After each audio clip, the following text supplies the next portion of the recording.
organização, tá bom? E a palavra que o Espírito Santo colocou em meu coração para dizer para você está lá no livro de Atos, no capítulo 27, no versículo 9. Eu vou ler alguns versículos aqui que diz assim: e ali passamos diversos dias. O tempo estava ficando perigoso para viagens longas daquela época, porque já havia passado o jejum. E Paulo avisou: senhores, eu vejo que vamos ter dificuldade pela frente se prosseguirmos. Acarretará prejuízo para o navio, para a carga e para as nossas vidas. Mas o centurião responsável pelos presos deu mais ouvido ao capitão e ao proprietário do navio do que a Paulo. Até aí, meus queridos, somente. Aqui nós se deparamos diante de uma história que nos ensina muito nesta manhã. Essa história nos diz que havia 276 pessoas dentro desse navio.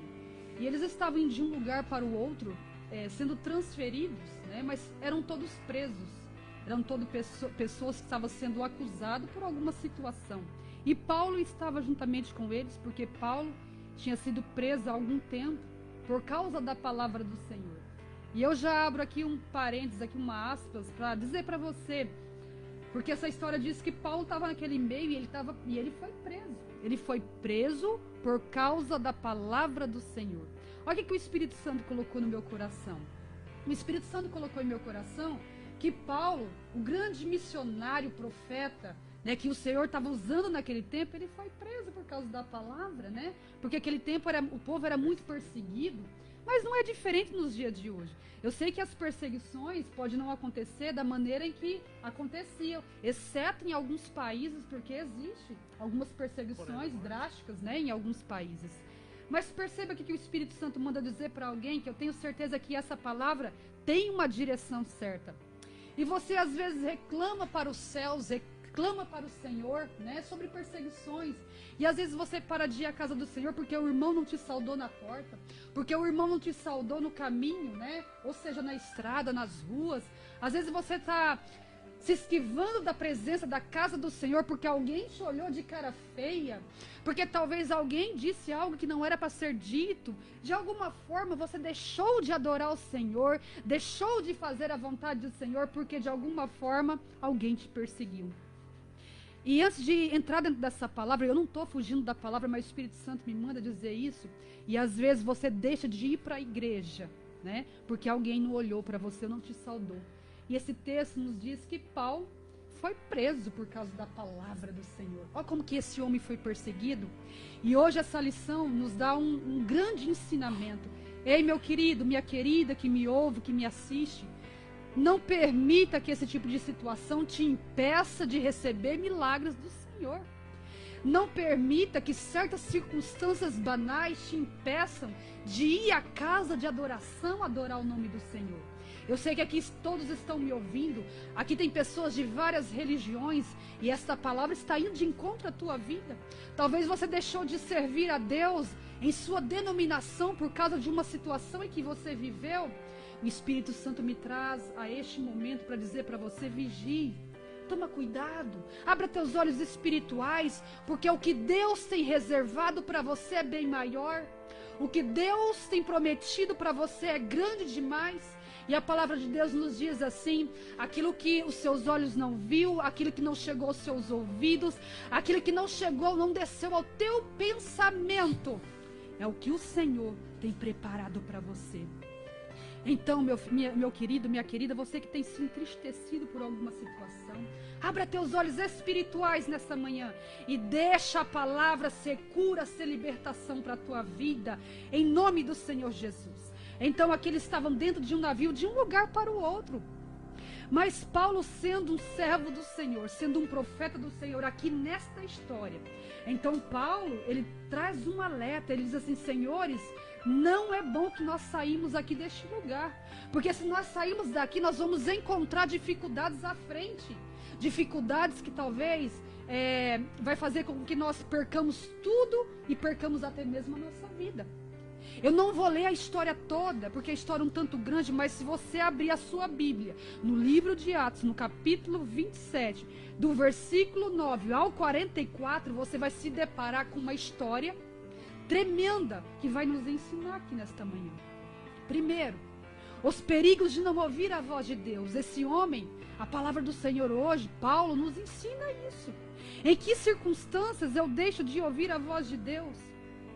Quando me guio pelas experiências. Tem pessoas que têm experiência, né? E diz no seu coração, eu tenho experiência de um tanto que não vai acontecer nada comigo, nenhum perigo vai suceder comigo, nada vai acontecer porque a minha experiência vai me levar do outro lado. Em que circunstância eu deixo de ouvir a voz de Deus? Quando me guio pela lógica. Tem pessoas que têm a lógica, vai dar certo. Glória a Deus por isso, temos que ter esse pensamento afirmativo. Em que circunstância eu deixo de ouvir a voz de Deus? Quando me guio pela voz da maioria. Porque naquele navio, Paulo estava dizendo, como sendo alguém escolhido por Deus, ele estava dando uma alerta, não vamos sair daqui. Mas a maioria dentro daquele navio disseram um para os outros, não, nós vamos sim, nada vai acontecer. Mas Paulo avisou, eles não deram ouvido, eles não deram ouvido. Em que circunstância eu deixo de ouvir a voz de Deus? Quando me guio pelos valores temporais. Isso é muito perigoso. Isso acaba sendo um perigo para nós quando nós não temos o Senhor como base. Como quando nós não temos o Senhor sendo a nossa direção, isso se torna um perigo em nossas vidas. Aqui nesse texto, ele nos ensina que nós temos que ter sim a direção de Deus. Nós temos que ser pessoas que nós somos pessoas que dão ouvido à voz do Espírito Santo.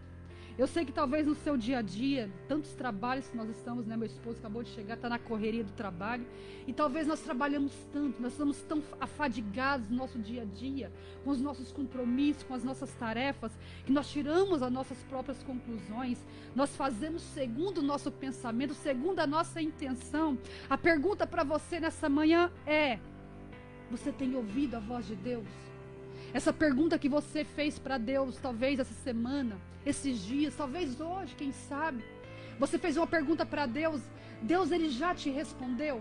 Já deu tempo de Deus responder? Talvez você olhe para mim e você pense, mas eu perguntei para Deus, mas ele não me respondeu ainda. Deus manda dizer para você, no tempo dele, ele vai te responder. Na hora certa, ele vai te responder. Mas tem uma coisa, não saia por aí. Não tome decisões precipitadas, sem antes ouvir o que Deus tem para te falar. Abra teu coração, ouça Deus falar com você. E quais, irmã Vanessa, quais são as consequências de não ouvir a voz de Deus?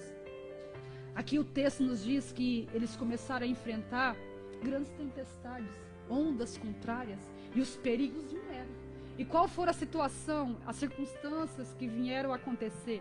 Eles tomaram ali uma decisão de pegar tudo que tinha dentro do navio e colocar na água, porque aí na hora que você vai tirando o peso, você não corre o risco de afundar, né? Fica mais leve, fica mais fácil, talvez consiga passar por aquele momento difícil. E às vezes a decisão que você tomou por causa da sua experiência está fazendo com que você perca tudo na sua vida. Talvez a decisão que você tomou sem ouvir Deus falar com você, pela voz da maioria, está fazendo com que você perca o senso, a direção daquilo que Deus tinha para a tua vida. E quais são as consequências de não ouvir a voz de Deus? A perca do senso, da direção e sentido. Cuidado.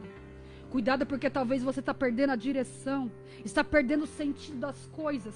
Seja na sua vida profissional, sentimental, seja em algumas áreas da sua vida. Existem pessoas que estão perdendo, estão tendo consequências por não ouvir a voz de Deus. Tem pessoas tendo consequência pela perca de segurança. Eu perdi a segurança, eu perdi a confiança, eu parece que não tenho mais fé. Cuidado, você pode ter consequência porque você não está ouvindo a voz de Deus. Você pode ter a consequência da perca da esperança. Tem muitas pessoas que neste momento decidiram tirar suas próprias vidas, decidiram ir para um quarto escuro, decidiram se prostrar, chorar, se desesperar. Por quê? Porque teve consequências em não ouvir a voz de Deus. Cuidado, não perca a esperança. Quais as consequências de não ouvir a voz de Deus? Cuidado. Porque hoje, neste momento em que você está me escutando, você pode estar passando por algumas circunstâncias dessas que eu citei aqui. Mas graças a Deus que nessa manhã o Senhor fala comigo e com você. Há um caminho de volta. Louvado seja o nome do Senhor. E o que nós temos que fazer, irmã Vanessa? Recobre o sentido de culpa. Pare de ser orgulhoso. Pare de se sentir que você é um Superman dotado. Pare de se sentir assim. Nós temos sim culpa de não ouvirmos a voz de Deus. Nós temos culpa sim de algumas consequências, às vezes está vindo sobre a nossa vida, sobre o nosso cotidiano do dia a dia, por não ouvir a voz de Deus. Porque Deus disse para você não vai e você foi. Deus disse para você ficar e você foi. Porque você não ouviu a voz de Deus. Mas graças a Deus que nosso Deus é um Deus de esperança. Graças a Deus que o Senhor é um Deus que ainda abre portas. Graças a Deus que Ele ainda é um Deus de livramento. E Ele está mandando dizer para mim e para você aqui nesta manhã: recobre-se ao sentido de culpa. Você teve culpa sim, saiu sem direção por aí. Tomou seus próprios pensamentos e saiu por aí. O Senhor está dizendo para você: volte, volte. Se prostre. Ó Senhor, eu tive culpa sim, Pai. E eu estou aqui mais uma vez te pedindo perdão. Me perdoa, Senhor. Eu tomei essa atitude errada e estou aqui voltando diante da tua presença. Espírito Santo, me faz ouvir a tua voz. Há um caminho de volta. Recobre a esperança para uma nova etapa. Há um caminho de volta. Retome a convicção de prioridades no relacionamento com Deus. Você precisa de Deus. Eu preciso de Deus. Tome o caminho de volta. Retome as perspectivas de propósito. Sabe o que o Senhor manda dizer para você? O Senhor te chamou. Ele te convidou. Ele te separou. Ele te escolheu para um propósito nesta terra. E por algumas situações, por você não ouvir a voz de Deus, você caminhou até hoje por caminhos errôneos. O Senhor te traz a essa programação, a esse rádio, para dizer para você: retome. Existe um propósito meu na tua vida. Existe um propósito de Deus na tua vida. Eu não sei o momento em que você se encontra. Eu não sei se tem alguém de cama. Eu não sei se tem alguém enfermo. Eu não sei se você está no leito de hospital. Eu não sei onde você está, mas preste atenção. Retome agora, neste momento, o caminho de volta. Porque o que Deus tem para você é maior. Porque o que Deus tem para você é milagre. O que Deus tem para você é cura. E Ele já está passeando por aí. Se você crê, receba a cura, receba a libertação, receba o refrigério, receba livramento da parte do Senhor sobre a tua história, sobre a tua vida, sobre a tua casa, no nome de Jesus. Vamos orar? Senhor, meu Deus, meu Pai, a tua palavra foi ministrada e eu sei que teve endereço certo. Por isso eu te peço, Espírito Santo, toque agora nessa vida, nessa pessoa. Meu Deus, cure essa enfermidade, porque eu sei que tudo é para a tua glória. Senhor, traz, ó Pai, a cura espiritual, emocional para esse coração, para essa vida agora. Repreende toda depressão, repreende todo mal agora em nome de Jesus. Senhor, abre porta onde não há e prospera, Pai, sobre esse comércio, sobre essa casa, sobre essa vida, sobre essa família. Prospere sobre essa cidade agora, em nome de Jesus. Amém.